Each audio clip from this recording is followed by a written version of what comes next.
Welcome to Resilience Development in Action, where strength meets strategy and courage to help you move forward. Each week, your host, Steve Bisson, a therapist with over 2 decades of experience in the first responder community, brings you powerful conversations about resilience, growth, and healing through trauma and grief. Whether you're navigating the complex journey of grief, processing trauma, or seeking to build resilience in high-stress environments, this podcast is your trusted companion. From first responders facing daily challenges, to emergency personnel managing critical situations, to leaders carrying the weight of difficult decisions, we're here to support your journey. Through authentic interviews, expert discussions, and real-world experiences, we dive deep into the heart of human resilience. We explore crucial topics like trauma recovery, grief processing, stress management, and emotional well-being. Our conversations bridge the gap between professional insight and practical application, offering you tools and strategies that work in the real world. Join us as we create a space where healing is possible, where grief finds understanding, and where resilience becomes your foundation for growth. This is Resilience Development in Action with Steve Bisson. Hello, bienvenue, and welcome to episode 201. If you haven't listened to episode 200, which was the premiere episode of Resilience Development in Action, it was with Charlie Powell. So please go back and listen to it. But episode 201 would be someone that I met through Facebook. And I was really happy to meet this individual. And I can't wait for you to hear the interview. Michael Sugrue began his law enforcement career in the United States Air Force as Security Forces officer. And then Michael served in a variety of assignments, including flight leader, flight commander, senior watch officer, and chief of command post and chief of security forces. Michael served all over the United States, Europe, the Middle East, and South America. Immediately after the Air Force, he joined the Walnut Creek Police Department, where he served in a variety of assignments, from patrol officer to driver training instructor to field training officer, undercover detective, public information, and patrol sergeant. Michael ultimately medically retired, and he's going to share that on the podcast. And Michael is dedicated to advocate for awareness and prevention of for post-traumatic stress injury and first responder suicide prevention. Michael continues to speak at military units and law enforcement agencies all over the United States. And please go and find him if you can. But here's the interview.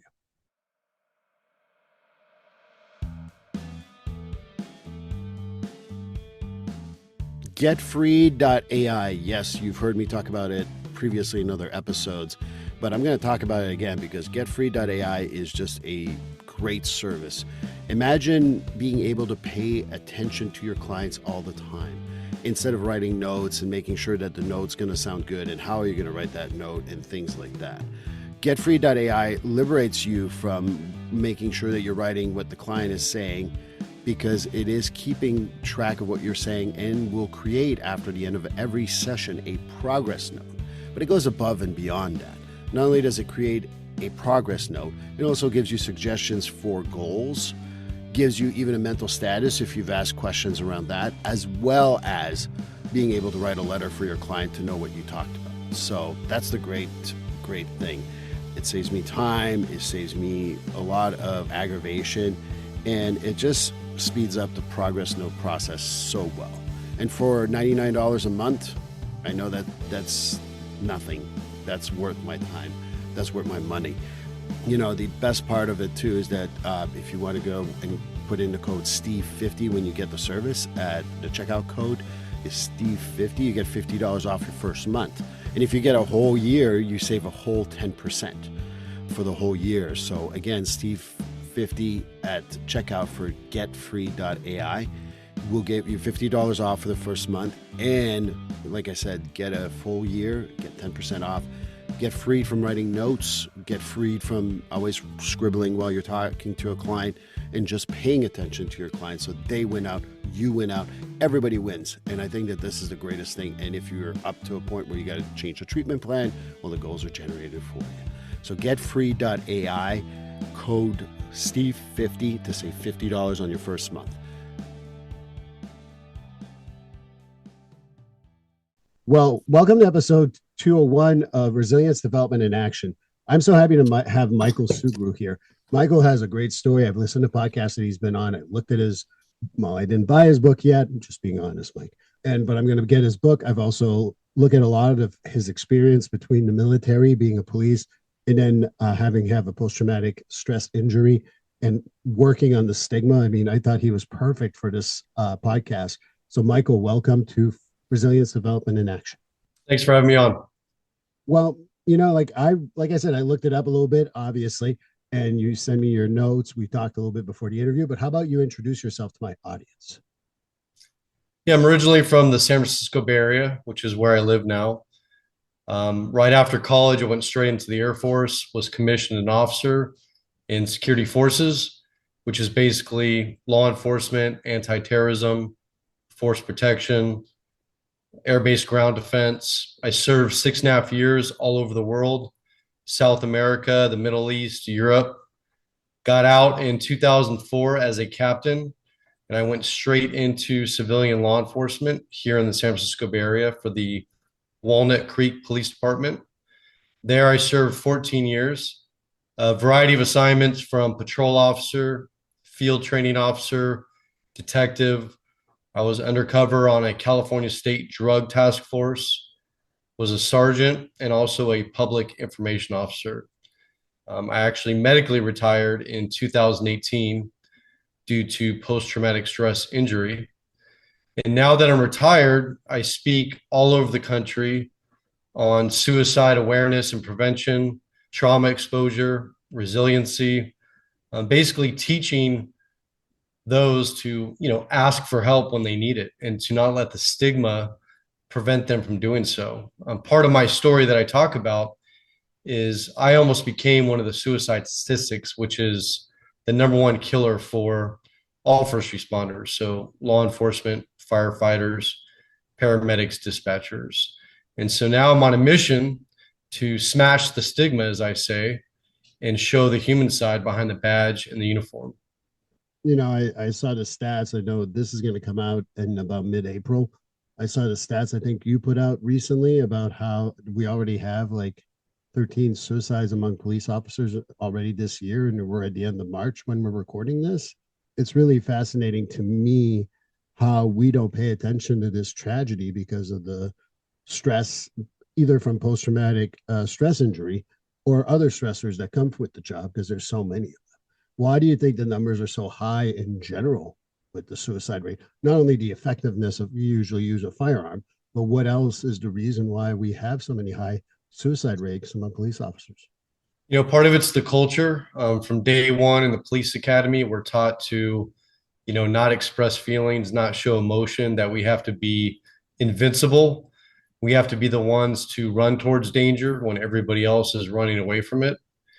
And, it's just not what we're taught. We're taught firearms, defensive tactics, use of force, emergency vehicle operations, criminal law, report writing, all these things that we spend nearly almost 1,000 hours on just in the academy. And then if we talk about once we start our career, I mean, thousands and thousands of training hours, but we spend little to no time talking about the number one threat, which is ourselves. The other factor, which this applies to firefighters and paramedics and dispatchers as well, is just the level of trauma that we're exposed to.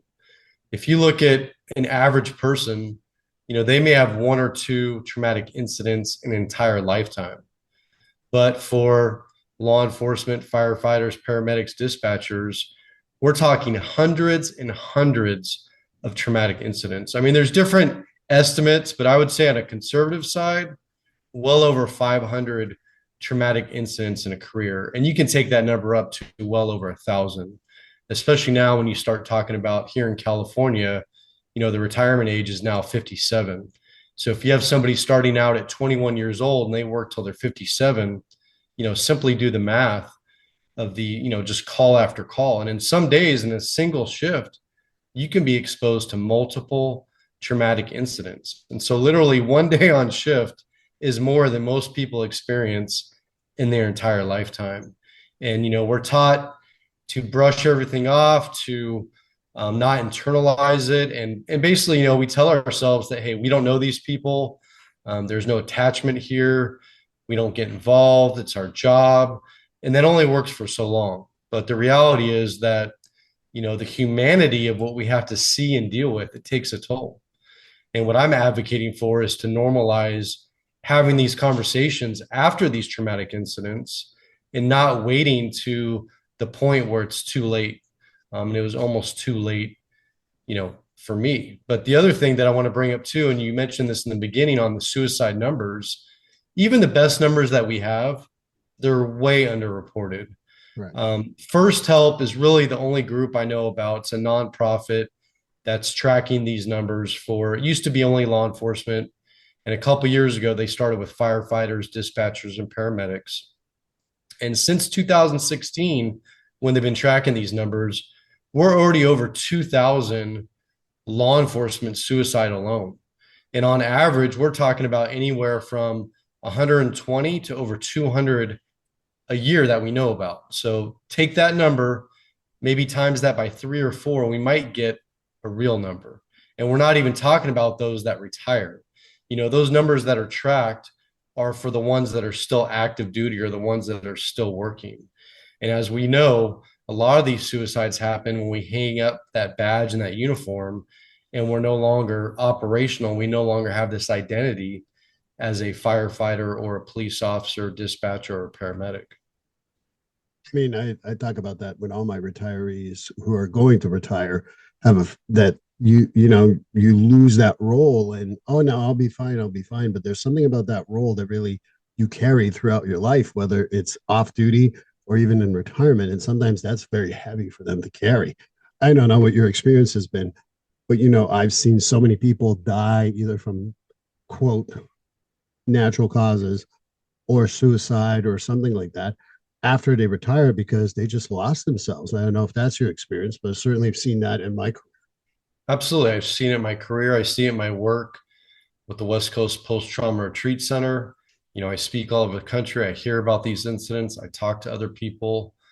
But the other thing too is how many on-duty accidents, and I'll give you an example, like a patrol car where the officer is not wearing their seatbelt into a tree or into a sound wall, or how many firefighters run into a building or go on a roof, which they know is going to collapse, hoping that they die in the line of duty. And again, I'm not saying that it's one or the other, but sometimes it can be both. And in my case, those are the things that I thought about, where I never had an active plan to kill myself, but I was trying to get killed in the line of duty. And for me, that reason was because I knew if that had happened, my family was going to be taken care of. My young daughter would always remember who her father was, and my brothers and sisters would step up and make sure she knew who her father was, because I'd be remembered, I'd be honored. And that's a thing that we have to think about as well, is that sometimes these suicides aren't obvious. I mean, I've had someone confess to me that going into a Met Lab area without the proper gear and hopefully you inhale the right things at the right time. I've heard the whole carbon monoxide going into a building where carbon monoxide poisoning is in the, just so that you look accidentally that you died. So these are not like fake stories. These are all real stories. When I hear your story, I'm always fascinated by that. What kept you alive, essentially? Because that's always kind of like difficult for most people to say. Most suicidal thoughts last for about 15 minutes. That's my training. And I'm not saying that they're all 15 minutes because someone's like, they're not all that. Yeah, I know that. I'm not stupid.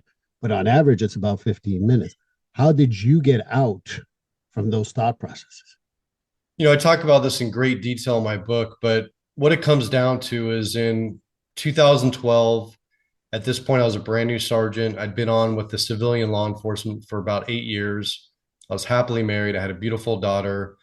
I was involved in an officer shooting. And unfortunately, I had to take a life to not only save our lives, but the lives of a couple that were barricaded inside their bedroom. And for me, this is my tipping point. Up to that point, I had hundreds and hundreds of traumatic incidents, but I never talked about them. I didn't have that healthy communication at home where I was able to, talk to my wife at the time and share these things that I was going through and I was feeling. And so at this point, for 4 years after that shooting, I suffered in silence. I went through a federal lawsuit. I lost my marriage. I was fighting for custody of my daughter. I was starting to have major health issues. A lot of other personal things were starting to happen, and literally my life was falling apart.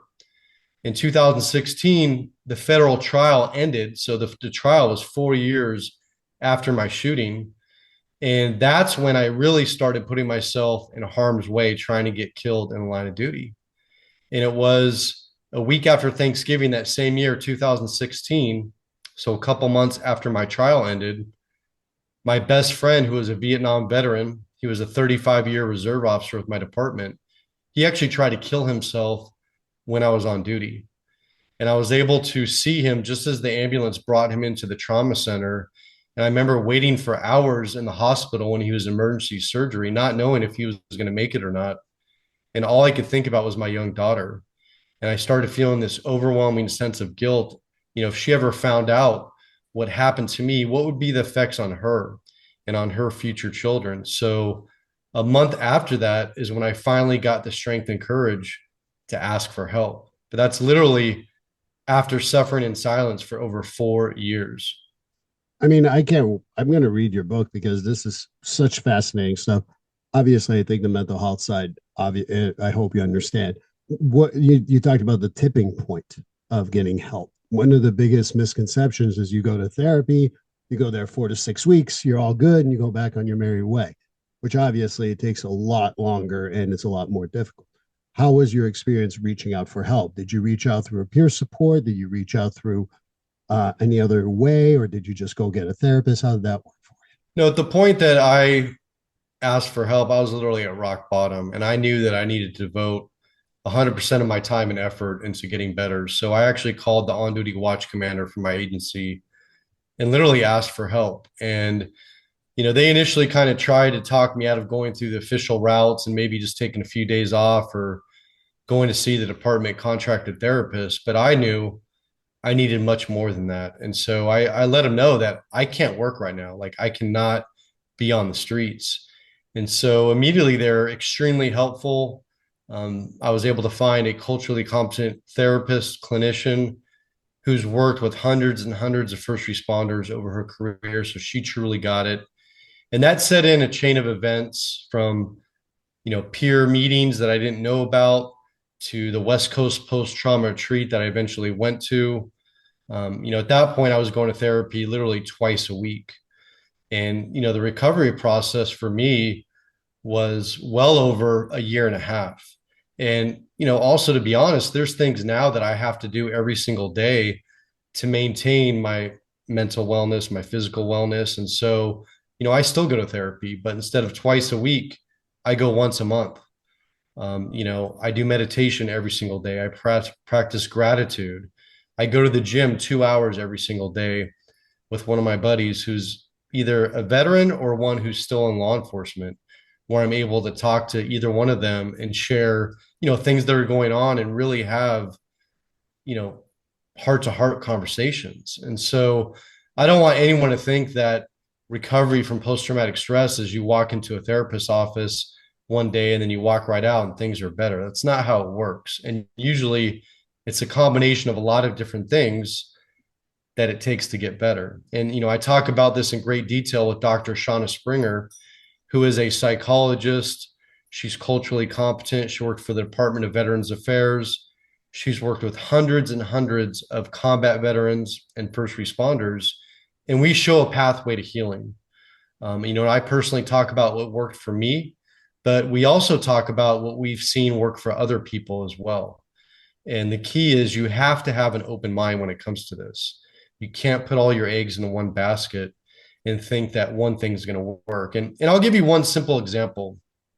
EMDR, which is very popular. A lot of therapists and clinicians use it. I got exposed to that at the West Coast post-trauma retreat, and I've had it done on me a couple times, and it didn't work. I'll be honest with you. But as a volunteer peer, I've gone back to West Coast post-trauma retreat, and I've seen it work on people time and time again.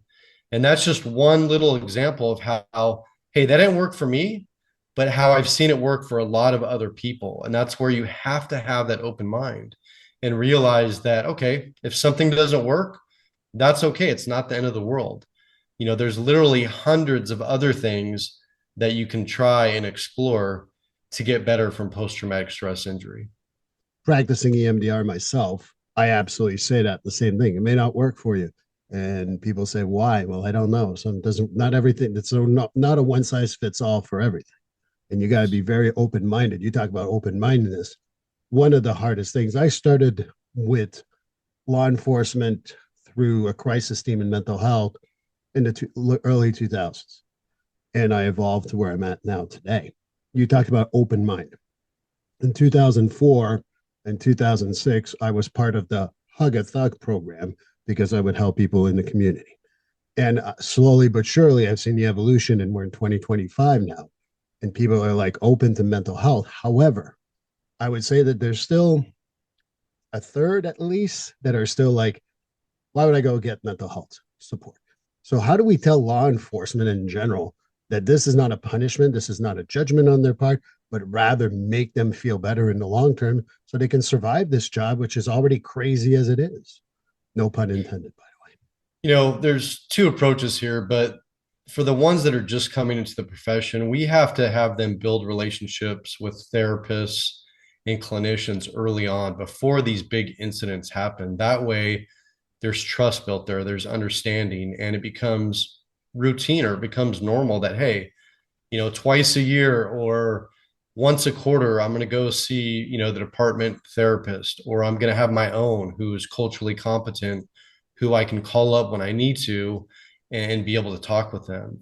This also includes having agencies or departments, having some of these contracted therapists, have them do ride-alongs with police officers, have them be exposed to the profession and truly what we see and deal with. But not only that, when you have an officer and a therapist riding together in a patrol car, that's where the magic's going to happen. That's where you're going to build this relationship and this trust and this comfort zone where you can really talk about anything and everything. And, for the ones that have been doing this job for decades and don't believe in it, it's a little bit more difficult.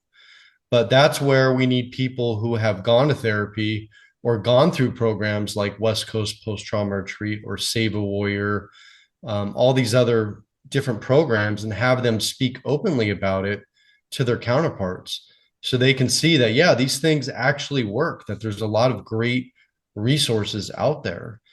And it honestly starts with leadership. I talk about this all the time, but leadership is at all levels, whether it's a fire department, a police department. We've always got new officers or new firefighters coming in. There's lots of turnover. And if you've been on the job 6 months or a year and there's a brand new rookie starting, you have leadership and you've been doing this job longer than them. And what we need is people to model this behavior and to lead by example. And so I always tell people that if you want someone that you supervise to come to you when they need help and to open up, you have to first be willing to do the same. Because no one is going to trust you and no one's going to open up to you if they don't know that you actually understand it and you get it and that you've been there yourself. And I'm telling you right now that if you've been doing this job more than 5 years, you have been there in some form or capacity, and this job has affected you. It's affected your physical health, your mental health. It's affected your relationships, whether it's a dating relationship, a marriage, a partnership, your children. It does affect you. It does change you. And so again, let's have the chiefs of these agencies, let's start with them. Let's have them open up and be honest and vulnerable in a department-wide setting, during a quarterly training where they're talking about mental health and they're talking about resources. Who better to lead by example and be honest and real and tear down this perfect image that we want to portray, because it's not real and it's only going to last so long until it comes crashing down. But again, if you want someone to be open, honest, and vulnerable, you have to first be willing to do the same. And I tell people this time and time again. There's so many things you said. You mentioned cultural competency like twice. And I think that's part of the biggest problem is that, I find that around here, I still look for resources myself. I am one of the resources, but I can't take on every client.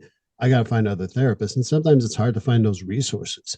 I mean, it's nice to have peer support groups that sometimes do have that information, but where do we find that information in general? Because it's not easy. Like you talk about going to the command officer or whatever, but some people sometimes struggle. They don't want to go to command officer because, for the record, leadership, like you said, I'll paraphrase a friend of mine who is a police officer who said, "You don't need to wear bars to be a good leader in this field."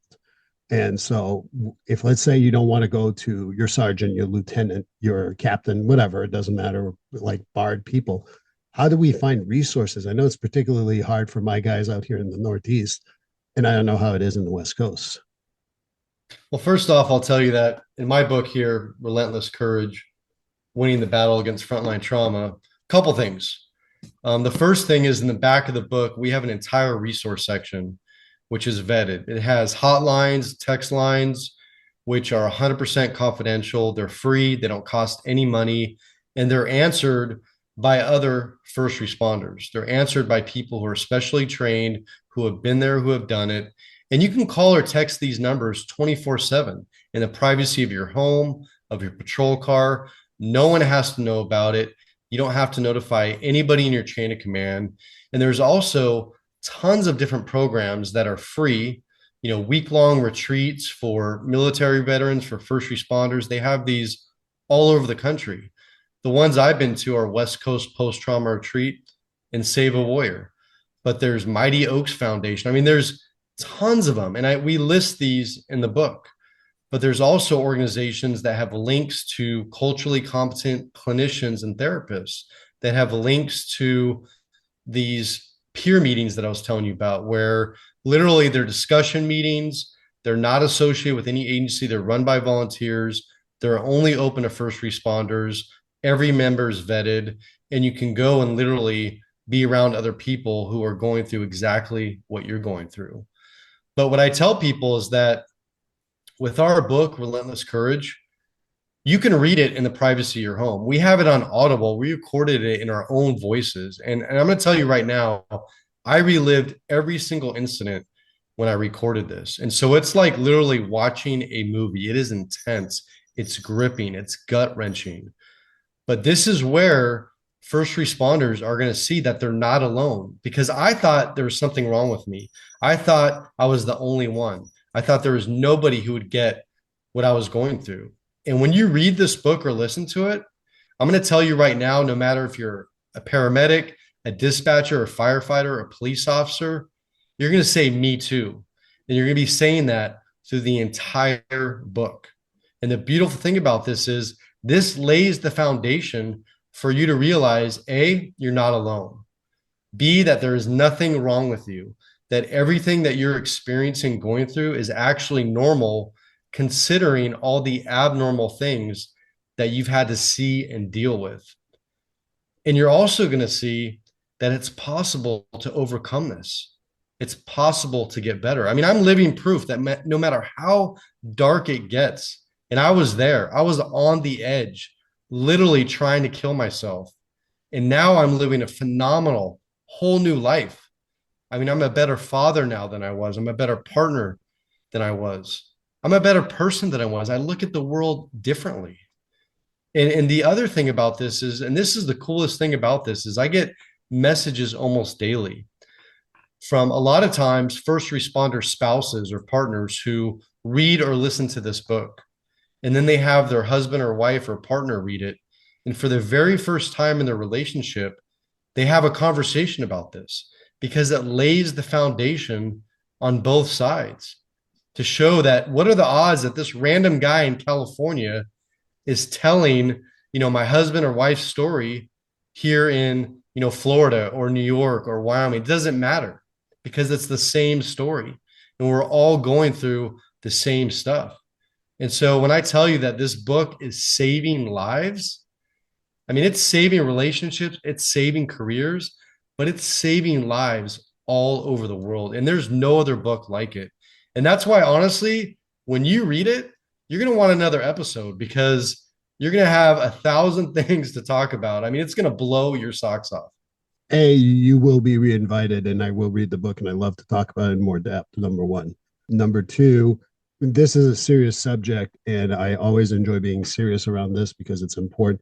But I'm a little looser usually, but I get the seriousness of this, and I'd love to read your book, and I will be getting it out of here. We'll also link it in the show notes so that people can go buy it. But for me, the other part too about resources, you talked about a few things. One of the things I say to younger, I'll always remember, I shared this before on the podcast. I'll share it with you. I had a guy who just started as a police officer call me up, and he didn't say hi. I said, hey, Steve speaking. That's usually how I answer. He goes, are you going to take away my gun? I'm like, do I have to take away your gun? I have no clue who you are. Why would I do that? He's like, well, I'm seeing a therapist. I'm like, that's not a disqualifying reason to not hold a gun. It's like, okay. And then he opened up, and we ended up having, he comes in at this point, every 2 months. He's a young guy, but he's like, I want someone I can go to that I can trust. And one of the things that became clear to me as a therapist is that he addresses it. Like sometimes he'll call me, hey, can you just give me a quick 30 minutes, blah, blah, blah. He's local, so he comes over if he can. And what I've realized is that when people address it right away, it becomes acute stress disorder, which is a lot more manageable than post-traumatic stress injuries. And I kind of remind people that that's why you got to have those resources. Start young and get those people you can trust. And when you talk about resources, I really think that the young kids, we're getting, I think at the state level, it's almost 40 hours a week now when you do the training at the Mass State Trooper Academy, which is better than when I started, which was 4 to 8 hours of mental health. But I think that we got to continue just increasing those resources and availability. And a book like yours will just open more eyes for those younger people to look at and know that it's okay to reach out for help. Absolutely. And you bring up a great point, because I tell people all the time that, I waited 4 years to get help. And I honestly know that if I would have sought help sooner, I'd still be working right now. Post-traumatic stress is not a career ender. And it doesn't mean that you have to stop doing this profession, this calling that you love to do. And to your point, the sooner that you seek help, the sooner that you're going to get better. And I tell people this all the time. I don't ever encourage, retirement or leaving the career field. I miss it. I miss it tremendously. The only issue is that I had so much damage that was done in those 4 years that it took a lot longer for me to get better. And like I said, it's never too late to ask for help. But on the flip side of that, the sooner you do, the sooner you get better. And, the thing is now, and to talk about talking and therapy and all these things, honestly, when I talk to my therapist now, it could be about anything. It could be about relationship issues. It could be about finances. It could be about issues with my daughter or with my dog. I mean, just, we all have stress. We all have things that we go through, and that's part of life. There's always going to be ups and downs. And so just having that trusted person that isn't going to judge you, that's not going to hold anything against you, that you can reach out to and just literally talk about anything and everything. I mean, the power in that it's so freeing. It's so healing. And I can't encourage it enough. And like you said, man, build those relationships early on, because when my shooting happened, I didn't believe in peer support. I didn't have any resources that I used. I mean, my agency had all these great resources on paper, but back then no one was using them, including myself, but nowadays things have changed, and you truly do have culturally competent clinicians. And that's why I say that word so much and so often, because, if you go to a regular therapist, just a random marriage family therapist, they might honestly do more harm than good. And I've heard time and time again of first responders that they went through their EAP program. They got assigned some random therapist who has never worked with first responders. They go into the first meeting. They end up traumatizing that EAP therapist. Then, the first responder leaves pissed off, vowing to never, ever go to therapy again. I mean, a horrible, horrible experience. And so, again, I mean, something's better than nothing, but I'll tell anybody watching this or listening to this, do your research, interview the therapist.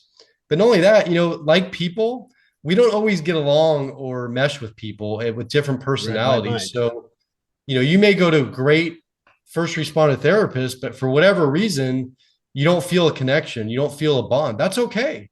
find a different one that you feel comfortable with, because you literally have to trust this person with your life, and you've got to feel comfortable with them. You read my mind. That's exactly what I was going to say, too. I'm not everyone's cup of tea, and I'm fine with that. And I know other people who are culturally competent that I can refer you to. And that's an option that exists, you know. And you talked about building the relationship. I've said to some of my first responders, sometimes they like come in and sorry, we're in the Northeast, so we talk about football, baseball, hockey. And they start talking about it like, oh, I feel like I spent 30 minutes on that. I said, do you trust me or you can feel you can talk to me about anything? Yeah, kind of. Yeah, that's building the relationship. That counts as therapy. And I kind of remind people, I don't want to talk about baseball every time, no offense, or hockey, but I also want to build a relationship, and there's got to be an ability to do so. So, you know, as we wrap up here, when I have you back, and I will have you back, by the way, as long as you want to come back, I will read your book. Is there anything else that you want to share about the book that people should know about so they can go and get it and really encourage them? Because resources, your story is already very important to me. But what else would you say that would be a great reason to get that book? Well, the book Relentless Courage: Winning the Battle Against Frontline Trauma. It's available online at Walmart, Barnes and Noble, but Amazon, you can get it on paperback, hardcover, Kindle, or my favorite's Audible. I'm not much of a reader these days. People live busy lives, but in Audible, you can listen to in the car, whether you're commuting to work or you're actually at work. You can listen to it in the bathroom when you're getting ready. You can listen to it at the gym. So there's really no excuse not to listen to it. I get not reading, not everybody's a reader. But I will tell you, and I promise this, that if you do read or listen to it, I guarantee it will change your life. And if you do, I want to hear from you. I want you to personally reach out to me. I'm on every social media platform you can imagine. I check my messages daily. I respond to everybody, and I make myself available. And I truly want to hear your thoughts. I want to hear the impact that it had on you, on your relationships, on your career, on your life. And so I'm on LinkedIn, I'm on Facebook, Instagram, TikTok, X, Parlor, Truth. I mean, you name it, I'm on it. Just type in Sergeant. You got to put the Sergeant, SGT, space Michael Sugrue, and they'll come up. And like I said, I promise I'll get back to you. I check my messages every single day. But like I said, this book is so unique because usually you have to either pick, a gut-wrenching true life story of a firefighter or a police officer, a veteran, and that's all you get, right? Or you have to go get a psychology textbook. But in this case, you get everything wrapped up into one. And we haven't talked about childhood trauma. That's going to be on our next interview. And I talk about this in the book because this is huge. And first responders don't want to talk about this here. I was one of them, but we're going to talk about this the next episode. But the second half, Doc Springer, like I said, she comes in, she explains everything, breaks it down, but very easy to understand terms. I mean, literally anyone on the street that's never met a first responder before, you're going to truly see the human side behind the badge and the uniform. I mean, I'm excited about this because it's going to blow your mind, guaranteed.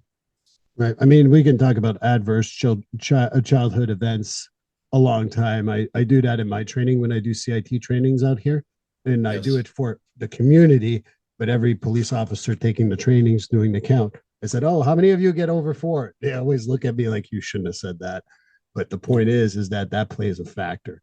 And Absolutely. For the record, everyone who could go on YouTube, I displayed that I bought the Audible. I wanted to show that it's available, very affordable. I will put all the show notes.